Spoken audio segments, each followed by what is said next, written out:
dağlıq Labubu qo'rchoqlarga Sharq Turkiston paxtasi ishlatilganligi aniqlandi.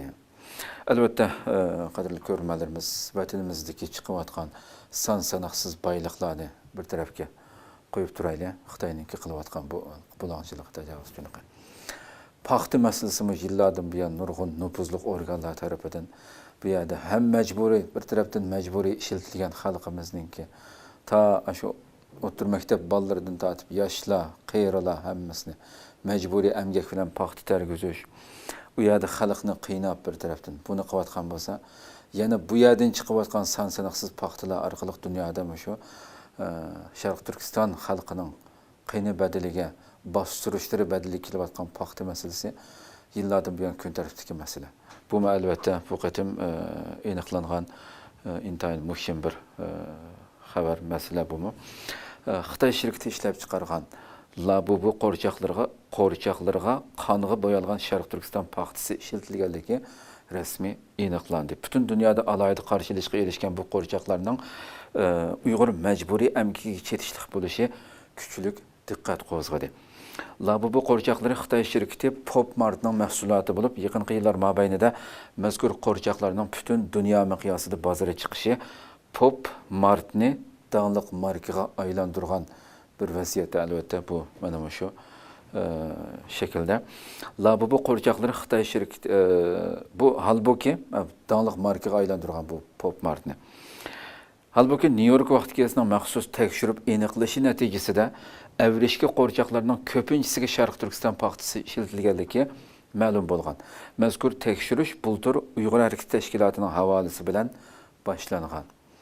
Ya'ni Uyg'ur hareket tashkiloti shuni havola qilganda shu qo'rchoqqa ishlatilgan paxtaninki nereden ishlatilganligini bir tekshirsanglar shunda şu bu nait inchki tekshirilgan bu tekshirish jarayonida saxta mallarning natijaga ta'sir ko'rsatishidan saqlanish uchun avrishki qo'rchoqlarning haqiqiy mal ekanligiga kapolatlik qilingan.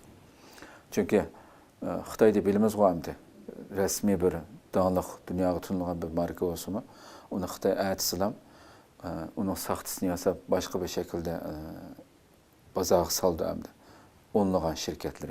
Şu bu qatim bu narsaning rasmiy shu Pop Martning o'zining meli ekanligiga intayin diqqat qilib avrishki qo'rchoqlarning. Chunki haqiqatan shu Sharq Turkistondagi paxta ishlatilmagan bu degandek. Buningga kapolatlik qilinib turib, bu avrishki qo'rchoqlarningki hammasi tekshirilib, izotop analizi orqali 20 tal qo'rchoqning 16siga Sharq Turkiston paxtasi ishlatilganligi aniqlangan. New York vaqtiga bo'lsa 23-aprildagi maxsus xabarda bu vaqtdagi tafsilotlarni oshkor qildi. Xabarda qayd qilinishicha, Pop Mart shirkatining bayonotchisi bu vaqtda ifoda bildirib, shirkatning ta'minlash zanjiridan Sharq Turkiston paxtasi chiqish masalasini tekshirayotganligini, Amerika bozoriga qaratgan mahsulotlar uchun boshqa paxta materiali ishlatishni planlayotganligini da'vo qilgan. O'ylab qo'ying.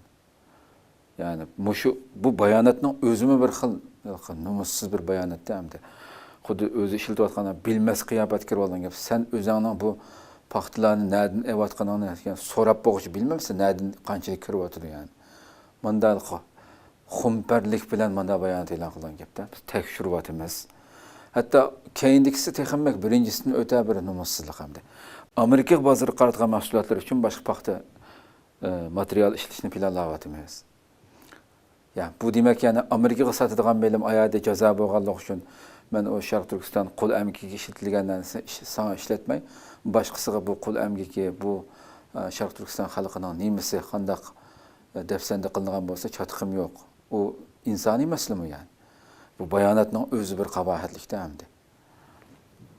Növbətdə Uyğur Hərəkət Təşkilatı Pop Mart şirkətinin Sharq Turkiston paxtası işlətganligi haqidagi ma'lumotlarni Amerika Tamojna va Chegara qo'g'dash idorasiga yo'llagan. Agar shirkatning Amerika hukumati ijro qilayotgan navbatdagi Uyg'ur majburiy amgikini cheklash qonuniga xiloflik qilganligi bekitilsa, jazo tizimligiga kirgizilishi mumkin ekan. Xabarda aytilishicha, Xitoy rejimi Labubu qo'rchoqlarini Xitoy moda madaniyatining simvollik belgilaridan biri sifatida tashviq qilib kelayotgan bo'lib, Amerika prezidenti Donald Trump kelar oyda Xitoyni ziyorat qilishni planlagan bir vaziyatda bu masalaning kun tartibga kelishi Trump hukumati uchun bir sinoq hisoblanadi ekan. Acaba bu qatim Trump bu meselede, bu görüşlerde mesela aldığımızda nimeler oturuq qoyuldu bu meselede. Bundan ilgirimi xalqaralıq bazarlardaki mahsulotlarning Uyg'ur majburiy emgikiga chetishliq ekanligi haqidagi tekshirishlar dunyoning diqqatini qo'zg'ab kelayotgan masala. Hammamizga ma'lum qadrli ko'ruvchilarimiz, Birleşmiş Xabar Agentligi 2024-yil may oyida e'lon qilgan tekshirish natijasida Amerika va xalqarodagi parcha sotuvchi shirkatlar sotgan mahsulotlarning 19%da Sharq Turkiston paxtasi ishlatilganligi oshkorlangan edi. Yani bu aşkarlanğan hamdi. Acaba aşkarlanmaganları Xitayninki meyli ticaretçiler olsun, zavod karxanalar olsun, bularning samanning ostidan ni ishlarni qilib o'tganligini har birimiz nihoyat yaxshi bilamiz hamdi.